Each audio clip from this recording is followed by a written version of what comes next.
तो भैया जिन लोगों को पेंशन मिलती है उन लोगों को 4 डर है वो हमेशा लगे रहते हैं। ठीक है, समझ गया।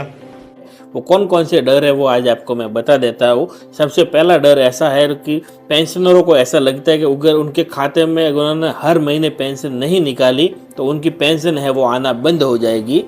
दूसरा जो डर उनमें लगा रहता है वो ऐसा लगता है कि अगर उनकी 4-5 महीने की पेंशन है वो अगर उनके खाते में पड़ी है तो पेंशन आपकी बंद हो जाएगी और पैसे है वो सरकार वापस ले लेगी।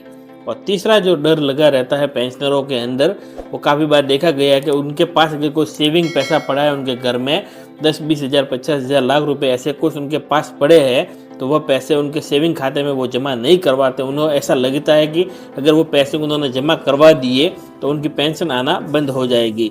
और चौथा जो डर लगा रहता है वह ये है, और वो विशेष करके बुजुर्ग पेंशनरों को ऐसा लगता है कि अगर उनकी मृत्यु हो जाती है तो उनके पास जो भी पैसा अगर उन्होंने हर महीने नहीं निकाला तो वो पैसा है सरकार उनके परिवार वालों या उनके बेटों बेटियों की पैसे है वो नहीं देगी। यही डर लोगों में बना रहता है। तो आज हम एक एक डर के बारे में आपको बताने वाले हैं, उसके बारे में विशेष बात करेंगे। तो आप वीडियो को अंत तक अवश्य देखिएगा ताकि आपको भी किसी भी प्रकार का कोई डर नहीं रहे। तो चलिए शुरू करते हैं। तो सबसे पहला जो डर दोस्तों देखा गया है पेंशनरों के अंदर कि उन्होंने अगर हर महीने पेंशन नहीं निकाली तो उनकी पेंशन है वो आना बंद हो जाएगी। तो दोस्तों मैं आपको बता देता हूँ कि ऐसा बिल्कुल भी नहीं होता है। आपकी ये पेंशन है अगर आपके खाते में आ रही है तो आप हर महीने निकालो, 2 महीने में निकालो, 5 महीने में निकालो या 1 साल में एक बार निकालो, या आप कभी भी निकाल सकते हो। आपकी पेंशन आपके खाते में आ जाएगी। आपको किसी भी प्रकार की आपकी पेंशन है वो बंद नहीं होगी। हर महीने पेंशन निकालना कोई ज़रूरी नहीं है। बस ध्यान आपको सिर्फ इस बात का रखना है कि नवंबर और दिसंबर महीने के अंदर सत्यापन होते हैं, वो सत्यापन आपको हर साल करवा देने हैं। अगर आपने सत्यापन करवा दिए तो आपकी पेंशन है वो कभी नहीं रुकेगी और पेंशन कंटिन्यू आती रहेगी। दूसरा जो डर पेंशनरों में बना हुआ है वो उन्हें ऐसा लगता है कि वो उनके खाते में 5-6 महीने से अगर उन्होंने कोई पैसा नहीं निकाला है तो पैसा है वो सरकार के अंदर वापस चला जाएगा, हमारी पेंशन है वो बंद हो जाएगी, हमें कोई पैसा नहीं मिलेगा।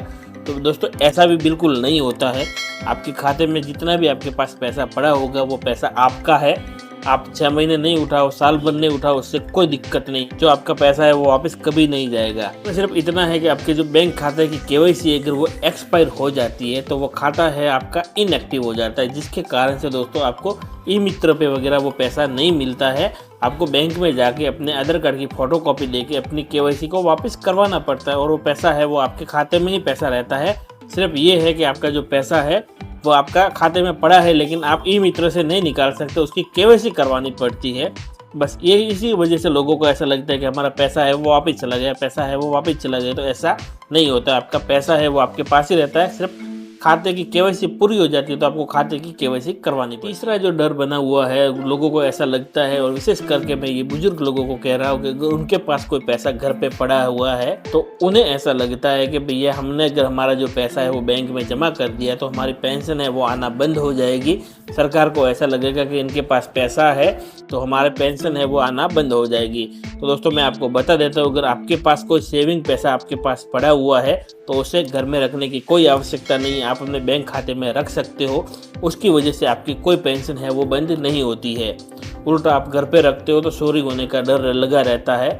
आप अपने सेविंग खाते के अंदर अपना पैसा है वो रख सकते हो, यानी जिस खाते में आपकी पेंशन आ रही है उस खाते में आप पैसा रख सकते हो। ये है कि आप इनकम टैक्स के दायरे में नहीं आना चाहिए। अगर इनकम टैक्स के दायरे में आते हो तो भी आपकी पेंशन बंद हो सकती है। बाकी आप इनकम टैक्स के दायरे में नहीं आते हो तो आपकी पेंशन है वो कभी बंद नहीं होगी। और इस बात को लेकर कभी नहीं होगी कि आपने अपने पैसे खाते में पैसे जमा किए हैं तो आपकी पेंशन है वो बंद हो जाएगी। इससे आप बेफिक्र रहिए। और विशेष करके मैं बुजुर्ग लोगों से यही रिक्वेस्ट करता हूँ, वो अपने सेविंग खाते के अंदर अपने जो जमा की हुई राशि है वो जमा कर सकते हैं। आपको किसी भी प्रकार से कोई दिक्कत नहीं आएगी। और लास्ट जो दोस्तों सबसे इम्पोर्टेंट है, काफ़ी सारे बुजुर्ग लोगों को ऐसा लगता है कि अगर उन्होंने पैसे हर महीने नहीं निकाले और उनकी अगर मृत्यु हो जाती है तो उन्हें ऐसा डर लगता है कि जो पैसे पड़े हैं वो उनके परिवार वालों को, उनके बेटे बेटियों को पैसा है वो नहीं मिलेगा। तो दोस्तों ऐसा भी नहीं होता है। आपको इस बात का ध्यान रखना है कि अगर आपके खाते में कोई भी पैसा पड़ा है तो आपकी मृत्यु होने से पहले जितनी भी पेंशन आई होगी वह आपके परिवार वालों को पेंशन मिलेगी। आपकी मृत्यु होने के बाद चाहे कितने भी पैसे आए हो वो आपके परिवार वालों को नहीं मिलेगा, वो सरकार में वापस से जमा होगा। मृत्यु होने से पहले जितना पैसा आया होगा, चाहे 5 साल की पेंशन हो, 10 साल की पेंशन हो, वो सारा ही पैसा है वो आपके परिवार वालों को मिल जाएगा। लेकिन मृत्यु हो गई उसके बाद जो मृत्यु प्रमाण पत्र बन गया तो उस डेट के बाद जो भी पैसा आएगा वो पैसा है वो सरकार में जमा हो जाएगा। बस आपको विशेष इस बात का ध्यान रखना है कि जो आपका खाता है उस खाते के अंदर जो आपका वारिसदार है उसका नाम होना चाहिए। अगर वारिसदार का नाम नहीं है तो फिर आपको वसीयत बनाकर वो पैसा लेना पड़ता है। वो पैसा भी मिल जाता है, उसमें थोड़ी सी दिक्कत होती है वसीयत बनाने को लेके। बाकी अगर आपके खाते के अंदर आपने अगर वारिसदार का नाम लगा रखा है तो आपको बहुत इजीली पैसा है वो उनके परिवार वालों को मिल जाता है, आपको किसी भी प्रकार से कोई दिक्कत नहीं। यही कुछ इंपॉर्टेंट बात थी जो मुझे पेंशनरों को बतानी थी। आपको अगर वीडियो इन्फॉर्मेटिव लगा है, बात आपको समझ में आई है, बात आपको पसंद आई है तो इस वीडियो को आपको लाइक करना है, अपने दोस्तों के साथ शेयर करना है, चैनल पर नए हो तो सब्सक्राइब करना है। मिलते हैं आपसे नेक्स्ट वीडियो में, तब तक के लिए जय हिंद, वंदे मातरम।